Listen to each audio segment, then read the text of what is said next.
Olá a todos, meu nome é Bruno Santos, sou aluno de mestrado já há 1 ano e meio, então estou no finalzinho. O meu orientador é o professor Emanuel Ren.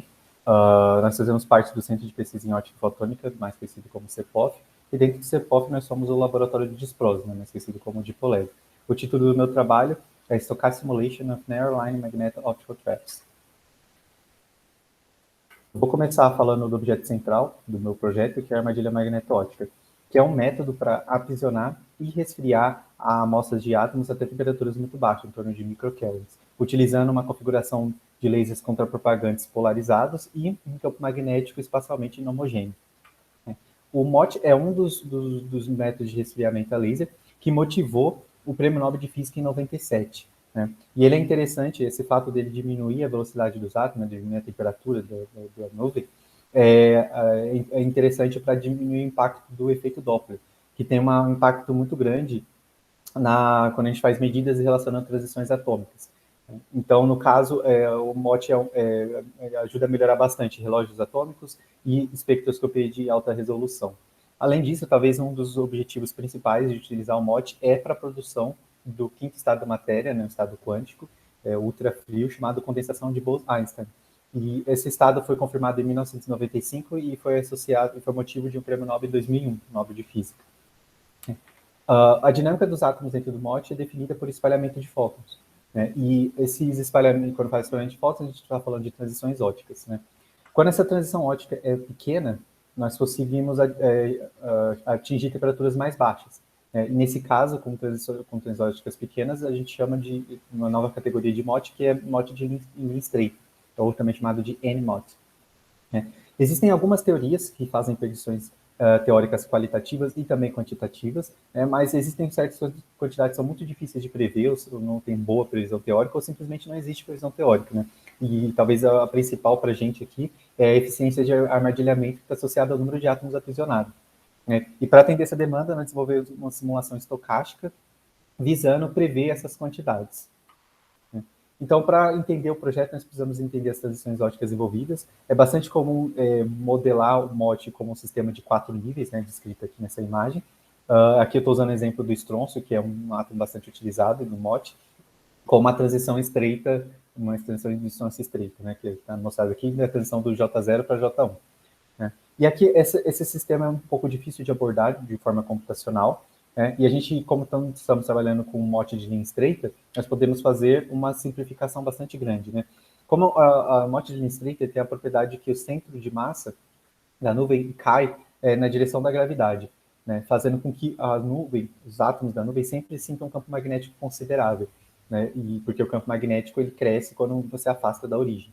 E nesse caso, a distância entre os estados ímãs é considerável, de forma que a gente pode desconsiderar transições entre os estados ímã, né, devido a essa coerência que vai possibilitar transições do tipo Raman.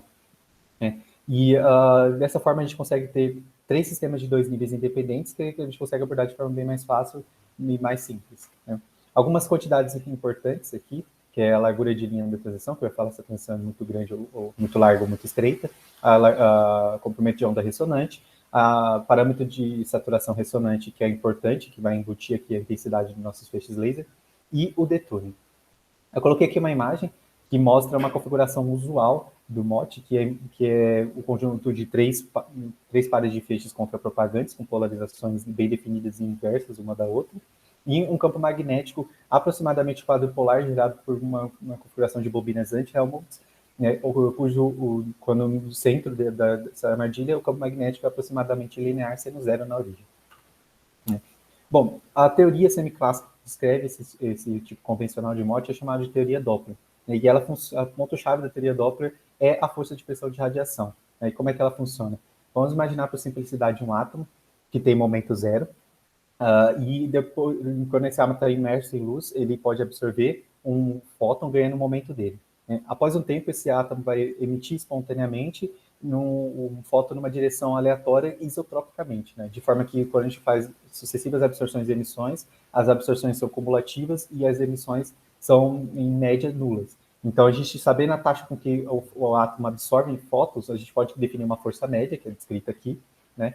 E essa força média foi chamada força de pressão de radiação. E eu queria destacar 2 pontos aqui da taxa, de espalhamento, né? Que é o parâmetro de saturação que está aqui embutido na intensidade dos feixes. E quando a gente aumenta a intensidade dos feixes, essa razão aqui vai para 1. Né, de forma que essa força tem um máximo, que é limitado por gama sobre 2, ou seja, a taxa de emissão espontânea. Né? E o segundo ponto é o detuning. O detuning vai dar dependência espacial e de velocidades para a força, que no caso a gente pode separar o detuning em 3, né? O detuning do laser, o detuning devido ao efeito Zeeman e um detuning devido ao efeito Doppler. Considerando todas as forças do sistema, expandindo inteiro para baixas velocidades em uma posição de equilíbrio, nós temos uma força resultante que vai dar uma dinâmica do tipo oscilador harmônico amortecido. Né? Então, com essa força resultante, a gente já consegue prever qualitativamente e quantitativamente uma série de quantidades do MOT. Né? Por exemplo, a gente já sabe que o MOT, por exemplo, vai oscilar. A gente consegue calcular essa frequência de oscilação. Né? Porém, a gente ainda não consegue calcular a temperatura com isso, porque a temperatura é dado pelo desvios dessa força de média, né? Força de pressão de radiação. Então, a gente calcula o desvio dessas forças, que é dado por flutuações quânticas, e com isso a gente chega numa temperatura mínima. Né? Esse desvio vai dar uma força de aquecimento que vai definir uma temperatura mínima. E essa temperatura mínima, como eu tinha mencionado anteriormente, depende da largura de linha, o gama. Né? Então, se a gente diminuir esse gama, a gente tem temperaturas menores, que é o caso dos NMOTs, né? Os MOT linha estreita. Só que os MOT linha estreita, eles têm uma complicação, porque quando um átomo absorve um fóton, isso pode mudar consideravelmente a probabilidade de absorver um outro fóton. De forma que, ao considerar uma força média, essa força média pode ser comparável aos seus desvios. Então, trabalhar com uma força média pode ser ineficiente. Então, o ideal é a gente trabalhar com espalhamento de fótons individuais. Né? Nesse tipo de MOT, a gente pode ter 3 regimes distintos. Né? O regime que a gente chama de regime Doppler, que é um regime onde a gente tem baixos detunes e intensidades altas, e nesse regime, esse MOT se comporta semelhante ao MOT usual, onde o centro geomessante de massa da armadilha fica posicionado no centro. Né? No regime 2, que é o regime de alargamento por potência, acontece para largos detunes grandes e intensidades não tão grandes assim. Né? E nesse regime acontece aquele fenômeno em que o centro de massa cai na direção da gravidade. Então a gente espera que a simulação funcione a partir desse regime.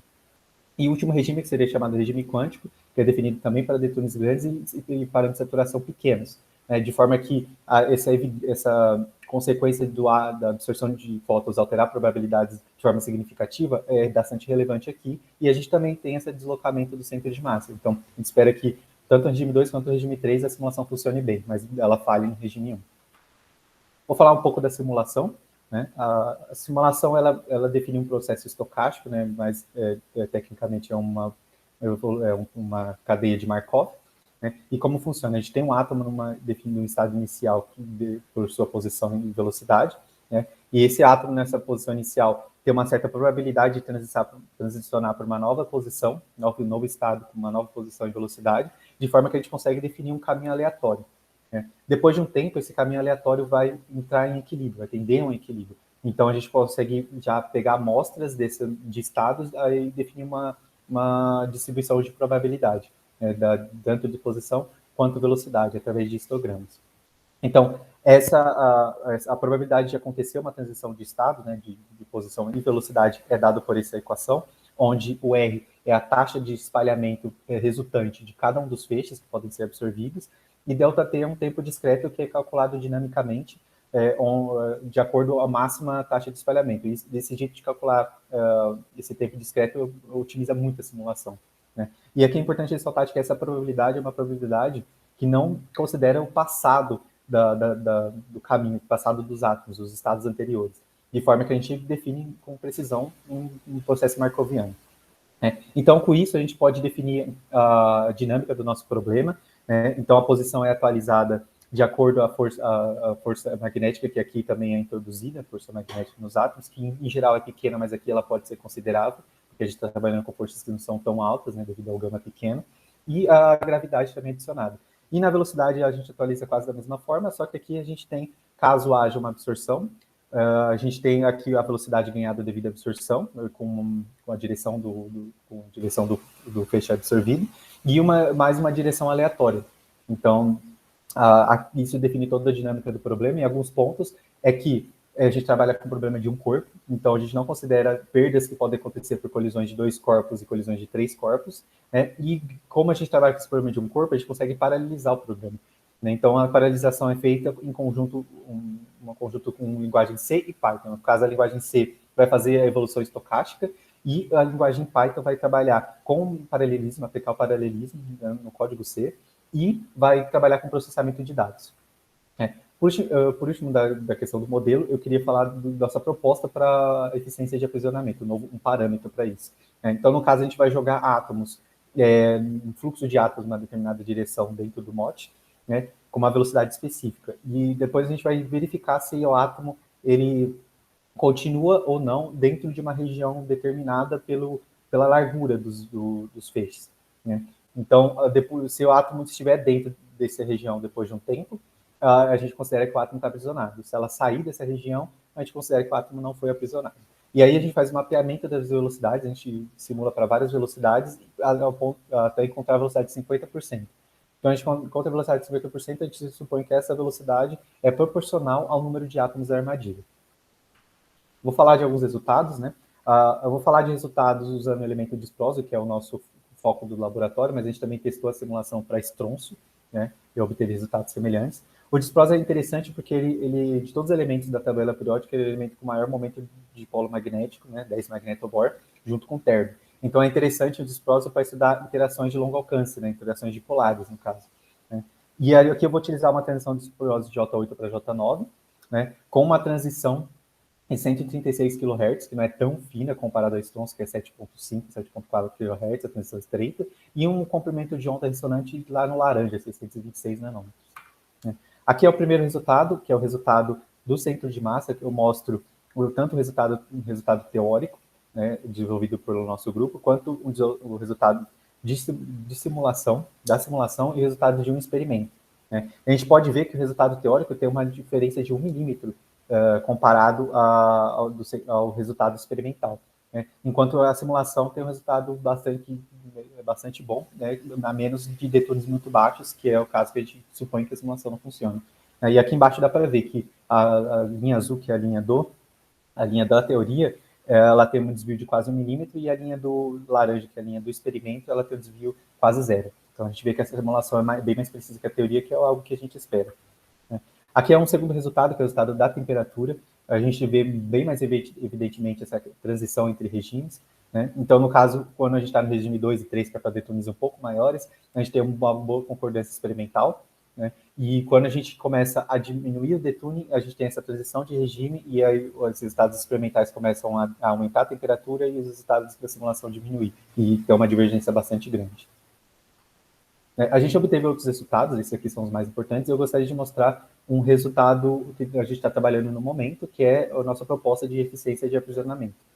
Aqui é um resultado de eficiência de aprisionamento também para o disprosio, e nesse caso a gente compara aqui com a curva, essa curva do lado, que é a curva experimental, que seria a curva azul que nós estamos simulando, né? A curva vermelha é adicionando modulação dos feixes, que vai alargar artificialmente a transição, né? E no caso a gente vê que a forma qualitativa da curva é bastante semelhante, né?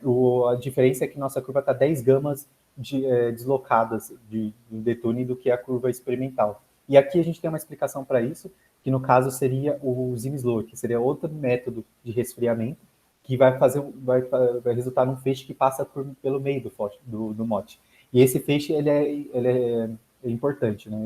Ele tem uma importância dentro dele, nos átomos, fazendo com que nessa região entre 30 e 40 gamas ele seja considerável. E aqui dá para ver que quando adiciona a larga linha, a gente tem aqui uma queda por conta desse feixe.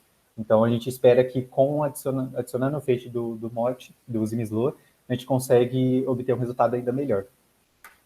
Então, concluindo, a gente terminou, a gente obteve uma simulação que funciona razoavelmente bem, nos regimes que a gente esperava, né? Então a gente tem uma ferramenta poderosa para estudar uma física bastante rica dentro do experimento, né? Agora a gente está no estágio de terminar esse parâmetro de eficiência com os testes finais, né? E analisar, com isso, usar esse parâmetro de eficiência para testar configurações diferentes do MOT com poucos feixes, né? Eu agradeço a atenção de todos.